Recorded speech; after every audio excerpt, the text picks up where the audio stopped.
सातवां चैप्टर है उत्तरी भारत में नवीन धार्मिक आंदोलनों का उदय, जो हमारे 30वीं शताब्दी में हुआ था।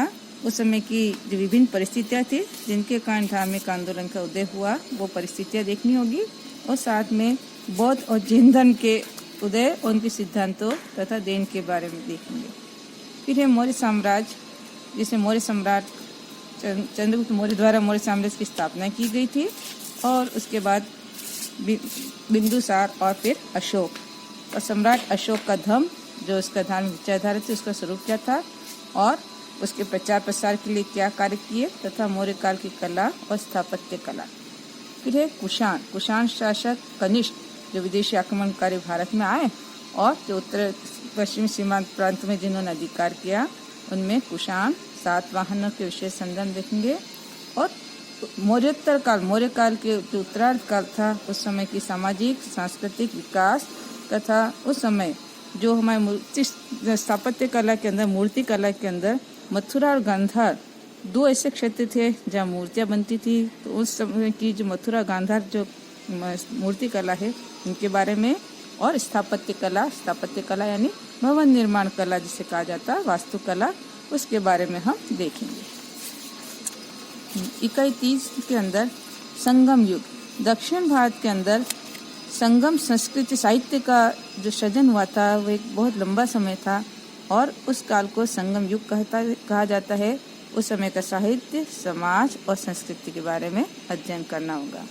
फिर है गुप्त काल और गुप्तोत्तर युग, 1000 ईस्वी तक। जो गुप्त शासक थे, उनके द्वारा श्रीगुप्त, घटोत्कच, चंद्रगुप्त प्रथम, समुद्रगुप्त, चंद्रगुप्त द्वितीय और कुमारगुप्त आदि प्रमुख शासकों के बारे में देखेंगे और उस समय का विकास। फिर उत्तर भारत के अंदर समाज, कला, स्थापत्य कला, साहित्य और विज्ञान तथा तकनीकी की जो प्रगति हुई, वह देखनी है। दक्षिण भारत के अंदर भक्ति आंदोलन, कला और वास्तुकला। फिर स्त्रियों का स्टेटस, वुमेन्स स्टेटस, स्त्रियों के स्तर, अवस्था क्या थी, जैसे उनका विवाह की क्या उस समय की जो है विवाह की क्या जो प्रणाली वगैरह प्रचलित थी उस समय, प्रकार, और उनकी संपत्ति का अधिकार क्या था स्त्रियों का, सती और पर्दा प्रथा। वर्ण व्यवस्था, हमारे यहाँ जो समाज में वर्ण व्यवस्था है, उसमें धीरे धीरे बदलाव आया और जातियों का विकास हुआ। ये हमारे 3 इकाइयाँ हैं। इकाई नंबर जो 4 है, उसमें हम इन विभिन्न जो चैप्टर्स दिए गए हैं, उनका राजनीतिक और आर्थिक आधार पर अध्ययन करना है। इनमें हड़प्पा सभ्यता, उनका राजनीतिक संगठन, प्रशासन व्यवस्था वगैरह क्या थी, वहाँ की जो हड़प्पा सभ्यता के प्रमुख केंद्र थे, और वहाँ से जो हमें पुरातात्विक जो भी अवशेष मिले, उसके आधार पर हम इसका अध्ययन करने का प्रयास करेंगे कि उसका आर्थिक संगठन, आर्थिक व्यवस्था वगैरह क्या थी, वो देखना है।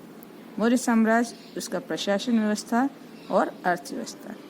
मौर्योत्तर काल, जिसमें शुंग वंश, पुष्यमित्र शुंग, अग्निमित्र शुंग वगैरह जो शासक थे प्रमुख, उनके काल के बारे में।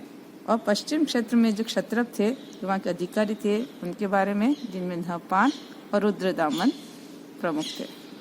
सातवाहन वंश, जिसमें गौतमीपुत्र सातकर्णी, कुषाण शासक कनिष्क, उस समय का उत्पादन और व्यापार। गुप्त साम्राज्य, उनका शासन प्रबंध, राजस्व व्यवस्थाएं तथा व्यापार के बारे में अध्ययन करना होगा। इकाई 5 जो अंतिम इकाई हमारे, उसमें है गुप्तोत्तर काल, 750 ईस्वी तक का, जिसमें पल्लव वंश, जो बिहार, बंगाल और बिहार का जो पूर्वी क्षेत्र था, वहाँ पर पाल वंश का था, पाल और सेन वंश। दक्षिण भारत में पल्लव, चालुक्य और हर्षवर्धन वंश।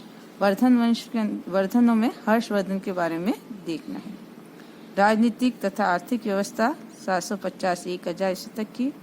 उत्तरी भारत, जिसमें गुर्जर प्रतिहार वंश और दक्षिण भारत का राष्ट्रकूट वंश। फिर दक्षिण भारत में चोल और उनके समकालीन जो शासक थे, उनके बारे में देखना होगा। और अंतिम हमारा चैप्टर है भारत पर अरबों के आक्रमण। तो इस प्रकार हमारे संपूर्ण पाठ्यक्रम को 5 इकाइयों में बांटा गया है। उसी आधार पर हमें जो है प्रश्न पत्र के जो पैटर्न है, वो भी इसी के आधार पर बना होगा और हमें इन चैप्टर्स का अध्ययन करना होगा। धन्यवाद।